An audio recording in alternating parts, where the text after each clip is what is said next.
William Bennett fue un secretario de Educación bajo la presidencia del presidente Ronald Reagan, director también de la Oficina de la Política Nacional para el Control de las Drogas bajo la presidencia de George H.W. Bush. Él escribió en el año 1997 un artículo acerca de cómo las cortes de esta nación, especialmente la Corte Suprema, estaban encontrando varios derechos en la Constitución de Estados Unidos y que sacaban del debate político algunos temas morales cruciales como el aborto, la homosexualidad, etc. Y que nunca debiera haber sido así. Ahora, mis queridos hermanos, él dijo que el problema no era tanto o simplemente las cortes, sino la misma ciudadanía, la gente, era el problema. El problema está también en que, bueno, la gente como que han perdido un concepto de lo que de verdad es moral o inmoral, o al menos hay una gran apatía sobre esto. Y me parece que esta es la esencia del problema, ¿no?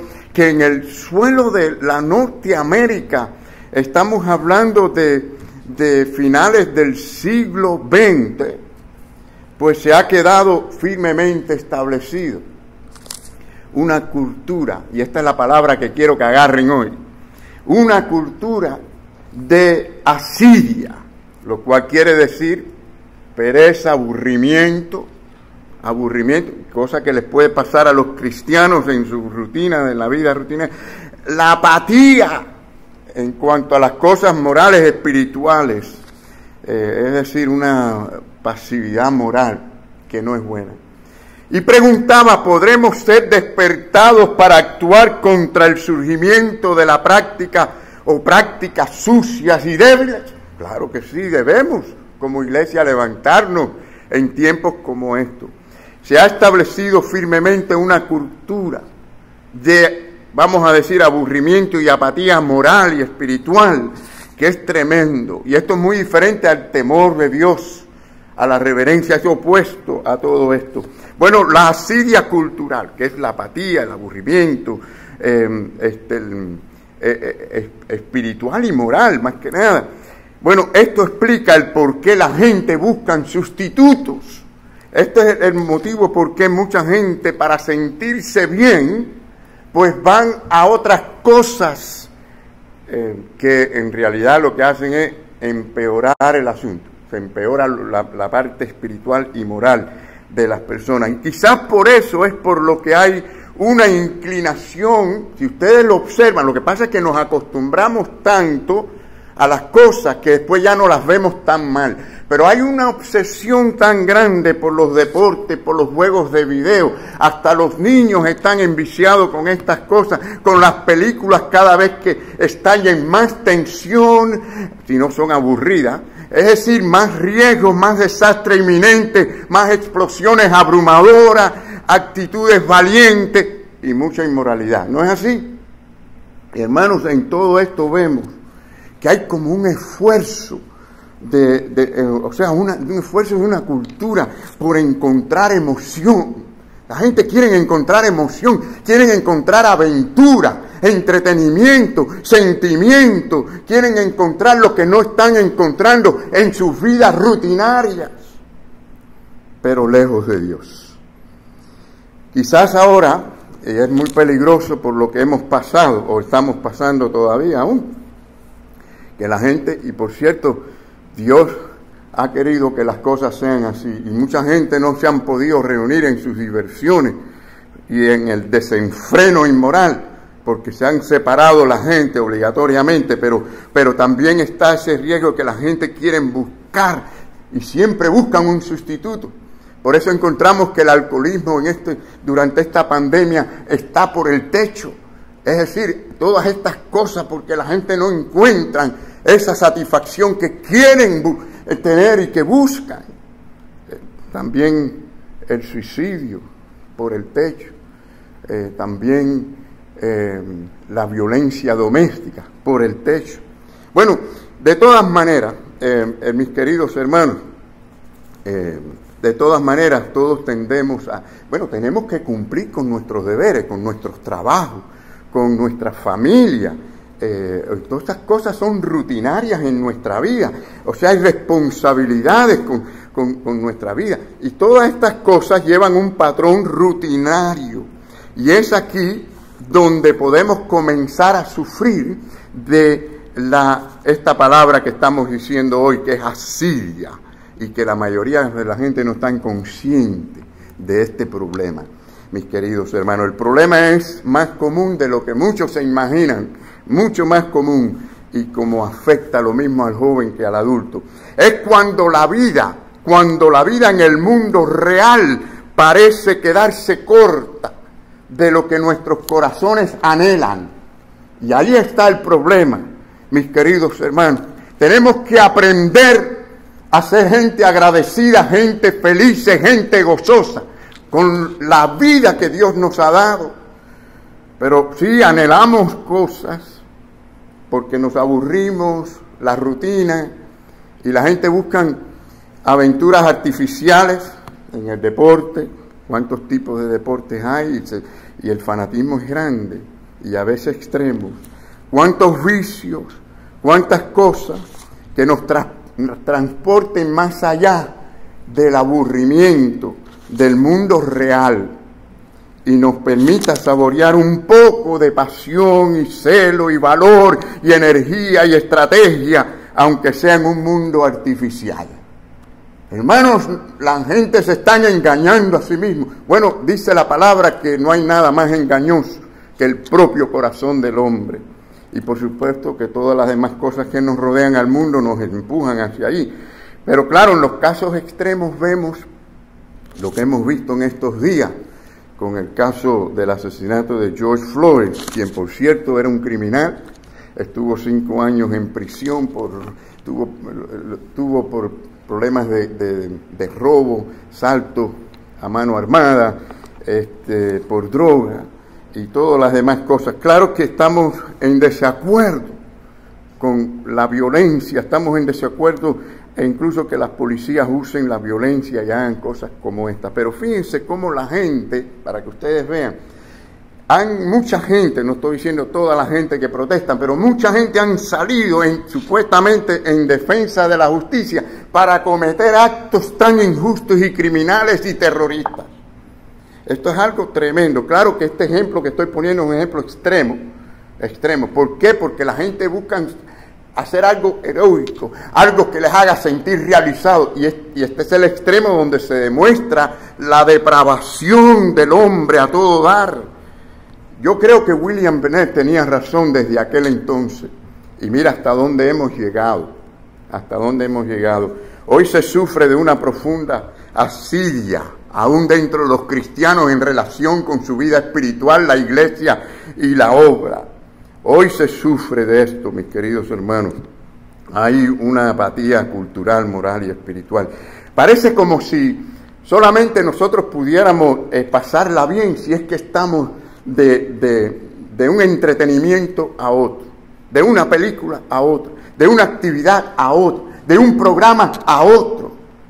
El problema parte desde que nosotros no estamos emocionados, ni felices, ni satisfechos con la vida real que Dios nos ha dado, con ese trabajo que Dios te dio. Es allí donde tú tienes que estar gozoso, feliz, satisfecho. ¿Quién te lo dio? Te lo dio el Señor, con esa familia, con esa esposa, con esos hijos. Tenemos que aprender a estar felices con esa vida que Dios nos dio en el lugar donde Él nos ha puesto. Mis queridos hermanos y amigos, estamos esperando, a veces la gente está desesperadamente esperando que llegue el fin de la semana para entonces divertirse, pensando que ese va a ser el tiempo que van a ser felices. cuántos ahora no esperando que pase la pandemia. Ya ustedes verán gente que no hasta llegará diciembre y no quieren salir por el miedo. El terror es terrible. Por cierto, el miedo es un gran enemigo. Es terrible el miedo, hermano. Y yo les digo que seguramente mucha gente ha muerto con el virus, que pudieron haberse salvado si no hubieran caído en la depresión y en el miedo ese que han fumigado por todos lados, porque las defensas inmunológicas se les caen. Hermano, el miedo es un gran enemigo. Pero sí, ¿saben por qué pensamos a veces así? Porque la vida real que estamos viviendo, no vemos allí cosas grandiosas, no vemos cosas heroicas, grandes aventuras. Pensamos que las cosas tienen que ser así. Y ese es el mundo donde se están criando nuestros niños a través de esas pantallas y esos juegos. Las cosas heroicas, las cosas grandes. Nos hacemos héroes, gente importante a través de esa falsedad. Ahora, qué error pensar que tiene que ser así. Ustedes saben que las cosas grandes de Dios, o muchas de ellas, han ocurrido en la historia en momentos rutinarios y simples de la vida. Miren la historia bíblica. Por ejemplo, Dios llamó a Samuel en un momento en que había una gran apatía en el pueblo. La gente no pensaba ni en Dios y llamó a Samuel. Lo llamó en la tranquilidad de la noche. Lo llamó que él hasta ni se daba cuenta 3 veces. Las primeras 3 veces no sabía que era Dios quien lo estaba llamando. ¿Saben? El profeta Elías, una historia muy interesante. El profeta Elías tuvo un momento heroico contra aquellos profetas, ¿recuerdan ustedes? De los dioses falsos de Baal. Y él tuvo un gran triunfo. La cosa terminó que degollaron a aquellos hombres, pero salió corriendo cuando se enteró que Acab, el rey, que se había enterado de lo que había sucedido, quería matarlo. ¿Saben qué les pasó? Cayó en un estado de depresión. Le pedía a Dios que lo matara. No quería vivir. Dios fue tan misericordioso. Y qué misericordioso Dios que a pesar de nuestras estupideces y metidas de pata, Dios nos ama y está allí con nosotros. Es su promesa y es fiel. Y fue allí a alimentarlo a través de un ángel. Pero algo interesante que ocurrió en esa historia después. Dios le quiso demostrar a él que no tenía que estar en algo tan extraordinario ni ver tantas experiencias extraordinarias para que supiera que Él estaba allí con él, que Dios está con nosotros siempre. ¿Y saben lo que Dios hizo? Dios le mandó un viento recio, tan recio que partía las peñas. Y dice la palabra, y Dios no estaba allí. Y luego le mandó un terremoto, tremendo terremoto. Y dice la palabra, y Dios no estaba allí. Y luego le mandó un fuego que ardía. Y dice la palabra, Dios no estaba allí. Y viene ese viento así suavecito que nos da así. Y dice, allí estaba la presencia de Dios. Le estaba diciendo Elías, no necesitas estar en un momento de tanto éxito y de tantas cosas heroicas. Es en esa rutina, en esa vida diaria. Allí está el mismo Dios de ayer, hoy y siempre con nosotros. ¿Cuántos decimos amén a esto? Sí, mis queridos hermanos, esto es una situación que estamos viendo. ¿Saben? Bueno, tantas cosas que pudiéramos decir. Yo voy a tratar de decir algunas, no. Pero tenemos que estar en el mismo sentir. El amor de Dios y la venida, si ustedes recuerdan, del Rey del Universo, vino en un simple pesebre, sin pompas, sin platillos, mis queridos hermanos. Allí se manifestó una gran obra, el gran milagro del Dios convirtiéndose en un ser humano allí. El carne y hueso, y no había alarde ninguno. Así que a veces nos preguntamos por qué nuestras relaciones con otras personas son tan débiles, tan frágiles. Y bien en lo profundo de nosotros sabemos, hermanos, que la razón, en parte, es que las relaciones no se profundizan por simplemente actividades o entretenimiento, o porque las personas se acerquen a nosotros y nos demuestren que nos aman, sino cuando nos unimos en un mismo sentir, en un mismo pensar, para servir con un mismo propósito, para unirnos a trabajar por una gran causa, que es la obra del Señor. Muchos cristianos están dormidos en cuanto a testificar de Cristo, a compartir el Evangelio, a compartir la grandeza de Dios con otros. Estamos muy callados, dejando que todo pase y todo nos da igual. Y hermanos, esto es un grave problema de asidia moral y espiritual. Y claro que no hay mayor causa que la causa del Evangelio, ¿verdad? Pero sí, las relaciones no se profundizan ni se cultivan viendo televisión, ni esperando que la gente nos llamen y nos visiten y nos amen, ¿no? Ni enviciándose con ninguna de estas cosas de los medios sociales, sino cuando nos unimos en el servicio, en la oración y en la adoración a nuestro Dios. ¿Sabe que lo interesante de todo esto es que precisamente la voluntad de Dios para nosotros en relación con la vida y en relación con la verdad es que no estemos aburridos, que seamos la gente más gozosa, satisfecha, la gente más feliz deben de ser los cristianos, no apáticos, sintamos celos, seamos fervientes, fuertes en el servicio. Bueno, la cultura de Asiria es contraria al corazón y a la mentalidad cristiana, mis queridos hermanos. En la primera parte del texto que se leyó hoy, fíjense que comienza diciendo, antes de llegar ahí, diciendo que el amor debe ser sin fingimiento. Es decir, aquí se nos habla sobre esa primacia absoluta del amor genuino y verdadero. Para que de verdad ocurran estas cosas, tenemos que empezar por ahí, porque el amor verdadero es lo que va a producir todo lo que es en contra de la asidia que estamos hablando. Aparentemente existe ese peligro de que, hermanos, ustedes saben que la gente hoy confunde lo que es el amor, ¿no? El amor es tan definido hoy en día diferente a lo que la palabra de Dios nos dice, más bien en términos egoístas, ¿no? La gente confunde el egoísmo con el amor. Saben que Calvino decía, es difícil expresar lo ingenioso que es el hombre, que es el ser humano, o casi todos los hombres, decía él, en la falsificación de un amor que realmente no posee. Lo que estaba diciendo realmente es que la gente se convierte en expertos en aparentar que aman cuando realmente no aman.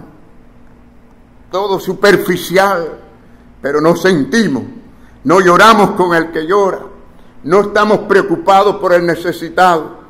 ¿Cuántas veces hemos dicho a alguien, voy a orar por ti, y se nos olvidó y no oramos? ¿Cuántas cosas? Miren, el apóstol Pedro, yo no tengo duda que él amaba al Señor en cierto grado, pero se dio cuenta que no lo amaba tanto, o aprendió, como él quería decir que amaba. Porque le dijo al Señor, yo voy contigo hasta la muerte, no voy a permitir que nada te pase. Y no pasaron tantos minutos, y le negó ¿cuántas veces? 3 veces le negó. ¿Y saben qué, hermanos? Que después que Cristo resucita y habla con él por primera, bueno, no por primera vez, pero le dice en aquel momento, y le pregunta 3 veces, Pedro, como le había negado 3 veces le preguntó, ¿me amas? Y fue con la palabra ágape, amor incondicional, y él no se atrevió a decirle, yo te agapo, sino le dijo, yo te fileo. Le contestaba con el amor de familia, pero no se atrevía. Al final le dijo, Señor, tú sabes que yo te amo, Señor. El Señor tú sabe todas las cosas, y apeló a la omnisciencia de Dios. Y gracias a ese Dios que nos llama y que comienza una obra que quiere terminar y va a terminar en nosotros para su gloria. Pero sí, mis queridos hermanos, estas cosas nos pueden pasar. El amor nunca debe ser un disfraz para lograr lo que nosotros queremos con motivos escondidos. Nunca la pretensión ni la hipocresía. debe existir entre la iglesia. Hermanos, entonces cuando reunimos esto, el amor, nos podemos pasar a la segunda parte del versículo 9 que dice, aquí viene, esta es la manera de atacar la Asiria, aborrecer lo malo y seguir lo bueno. Una es negativa y la otra es positiva, ¿verdad? Aborrecer, una palabra fuerte hoy en día, ¿no? Es decir, no aborrecer a la gente, sino aborrecer lo que es malo. Lo que es malo. Entonces, estamos en una cultura, hermano, que no hay duda, a la luz de lo que se ve todos los días, que está siendo controlada y dominada por las fuerzas del diablo y su ejército de demonios. Esto es lo que se está viendo, tanta maldad, tantas cosas horribles, hermanos, nos damos cuenta. Y la iglesia no puede ser tolerante a todas las cosas. Tenemos que estar firmes, como dice la palabra, aborrecer todo, no algunas cosas, todo lo que es malo hay que aborrecer, pero también hay que seguir lo bueno. Estas dos cosas no se pueden separar. Usted no puede decir, yo aborrezco lo malo, pero bueno, lo bueno no me interesa. No, es que estas dos cosas van juntas. La palabra de Dios las pone juntas. Aborrecer lo malo y seguir lo bueno. Aborrecer, les dije que es una palabra fuerte. Piense bien en esta palabrita. ¿Cuántas cosas deberíamos de aborrecer que a lo mejor no estamos aborreciendo? Y el Señor lo que quiere es que nosotros, fíjense, no un momento heroico, sino lo que Él quiere es una vida continua de relación con Él, de calidad espiritual. Pero para eso hay que seguir lo bueno. ¿Ve? Hay que aborrecer lo malo, pero hay que seguir lo bueno. Van juntos estas dos cosas. O sea, no podemos simplemente decir, no, venir a la iglesia es bueno, adorar al Señor es bueno, visitar a los enfermos es bueno, ayudar a los pobres es bueno, dar el diezmo es bueno. No, hermano, no es suficiente decirlo y creerlo. Hay gente que yo le he dicho, ¿vas a venir a la iglesia? Sí, yo sé que yo tengo que ir.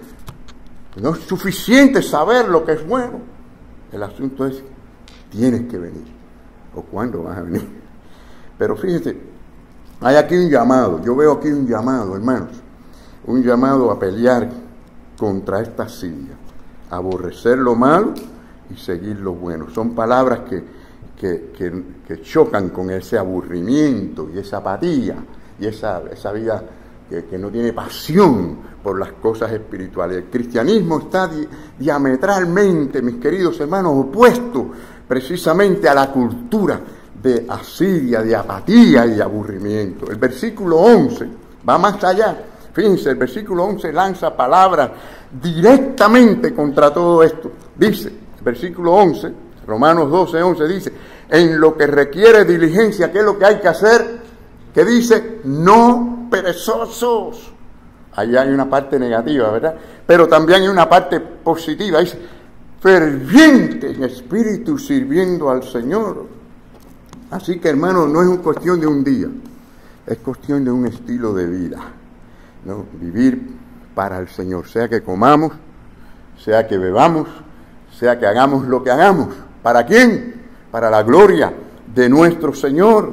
Y esto incluye toda la vida familiar, vocacional, de entretenimiento, la vida cívica, política, todo. Así que este versículo trata de cómo tenemos que lidiar nosotros con los asuntos importantes de la vida privada y pública, ¿no? Así que hay dos frases que describen cómo debemos servir al Señor, ¿no? Son contrarias a esa cultura de Asiria. Una expresa, como les dije, negativamente, la otra lo expresa positivamente. Así que primero debemos de servir al Señor. ¿Cómo debemos servir al Señor? Dice, no seáis ¿qué? Perezosos en lo que requiere diligencia. ¿Se ha puesto a pensar en cuántas cosas requieren diligencia de nuestra vida espiritual?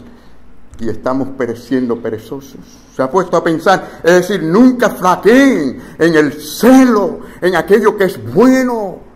Tenemos que ser diligentes. Y en cierta manera es una reprensión. Estamos viendo una reprensión contra la pasividad. La pasividad. Esto abunda mucho hoy. ¿Por qué? Porque se nos ha dado a nosotros todos los recursos para poder triunfar. ¿No dice la palabra todo lo podemos en Cristo? ¿Sí o no lo dice? ¿Qué es lo que podemos en Cristo? ¿Lo que nos da la gana? No, la gente usa ese versículo para cualquier cosa. Podemos en Cristo obedecer, cumplir la ley de Dios, llevar a cabo la obra del Señor, pase lo que pase, por cualquier circunstancia que sea. El Señor nos ha dado el Espíritu Santo. El Señor nos ha dado su palabra. El Señor nos da a nosotros la oración, que es una herramienta poderosa para que nosotros podamos triunfar, vencer y aborrecer, como estamos diciendo aquí, aborrecer, ¿no? Todo lo que es malo y a la vez seguir todo lo que es bueno con diligencia, con diligencia. Entonces, hermanos, se nos dice, no sean gente flotante, no sean allí como que, ay, qué lindo todo, qué bueno todo, y ya. No, hay que estar activo. Miren, la palabra del Señor es muy clara en cuanto a los dones. Dice que todos los creyentes tienen algún don, una manera de servir al Señor. Y hay gente que han venido a mí y me han dicho, pastor, ¿cómo yo puedo servir al Señor? No, pregúntale al Señor, Él te lo va a decir a ti. Yo no soy.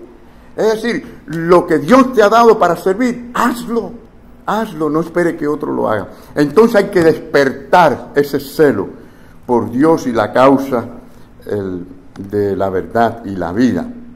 Porque, hermano, el mundo está malo, las cosas están malas. A lo malo le están diciendo bueno y a lo bueno le están diciendo malo. Y esto se está poniendo peor. Entonces hay que pensar bien en que en el tiempo que Dios nos da, ser obediente y cumplir su voluntad. Miren, la palabra griego aquí para perezoso, quiero decirles que esa palabra, opneros, no quiere decir la persona que se sienta para no hacer nada, ese tipo de vago que simplemente no hace nada, no. Se refiere al moroso que trabaja pero desganado, que hace las cosas sin pasión. Eso es lo que más abunda, esa es la asidia que estamos hablando. Van a la iglesia, si tienen una oración, a veces 5 minutos le parece mucho, bueno, pues de vez en cuando da su ofrenda, una vida rutinaria aburrida. Y con razón, no hay poder del Espíritu Santo para que otra gente sean influenciados. Tenemos que nosotros aprender a no ser perezosos en estas cosas. Miren la palabra esa como, qué interesante, ¿no? Así que hay que ser como diligentes en lo espiritual. Y la palabra allí es la palabra hervor o ardor, ¿no? Esto es lo segundo que vemos. Versículo 11, Pablo dice ahí, sean fervientes en espíritu. Esa palabra es hirviente, viene de la palabra latín que es hervir. Yo cuando pienso en algo que está hirviendo, es algo caliente, que abraza. Bueno, esta es la parte en un sentido positivo. El cristiano tiene que tener pasión. No sean perezosos, pero también hay que ser ferviente, hay que hervir, ¿verdad? Tener pasión, sean apasionados por las cosas del Señor. ¿Cuántos vamos a salir de aquí en esta mañana así? Diciendo, Señor, yo quiero ser diligente y no perezoso. Señor, ayúdame a hacer la obra así y pensar así en las cosas tuyas. Ayúdame a disfrutar esta vida que tú me has dado, la vida cristiana, saborearla, porque tú eres grande, tú eres poderoso. Es más, la asidia va en contra del testimonio de la grandeza de Dios. Entonces dice, hiervan en el espíritu, ¿no? No sean parte de esta cultura de asidia, sino hay que estar en contra de la apatía, el aburrimiento, la indiferencia. Bueno, mis queridos hermanos, mi deseo es que el Señor con su palabra les dé energía, les dé esa pasión por las cosas de Dios, porque al final y al cabo, hermano, todas las cosas son del Señor y todas pertenecen a Él y todo es para Él. Nos dice su palabra en Colosenses que todo ha sido creado por medio de Él, pero no solamente fue creada por medio de Él, sino que las creó para Él. ¿Y cuándo es que somos felices? ¿Cuándo es que nos sentimos llenos? ¿Cuándo es que nos sentimos realizados? Cuando vivimos para Él, porque Él nos creó para Él. Si vivimos para nosotros, estamos yendo en contra de la voluntad principal que Dios, por la cual Dios nos creó. Así que, hermanos, los perezosos son los que entran en las críticas, en actitudes de amargura, las dudas, se descuidan de la oración, estos no ayudan a otros, ni ellos mismos trabajan. Todo esto cae dentro de los perezosos, ¿no? Pero no se puede crecer espiritualmente ni de ser desarrollado por Dios siendo perezoso, en ninguna manera. Porque, por ejemplo, un soldado se convierte en un veterano con sus medallas porque atravesó por el fuego de las batallas. Y de igualmente un marinero, por ejemplo, no aprende su oficio estando en tierra firme. Hay que pasar por el fuego de las pruebas y las dificultades allí, trabajando, sirviendo al Señor fervientemente. Y es así como crecemos, y es así como encontramos la obra de Dios en nosotros. Tenemos que activar el fuego y la pasión por Cristo, mis queridos hermanos. Amén. Espero que así sea para cada uno de nosotros en esta mañana, porque miren, el quedar satisfecho y contento con lo que hicimos es como ir de regreso, ir para atrás, mientras que poner en práctica, en uso, lo que Dios nos ha dado, es crecer, es enriquecernos. Hermanos, firmes y adelante, porque la manifestación de Dios está por delante de nosotros. Sean fervientes en espíritu en medio de una cultura de Asiria. Piensen. Amén.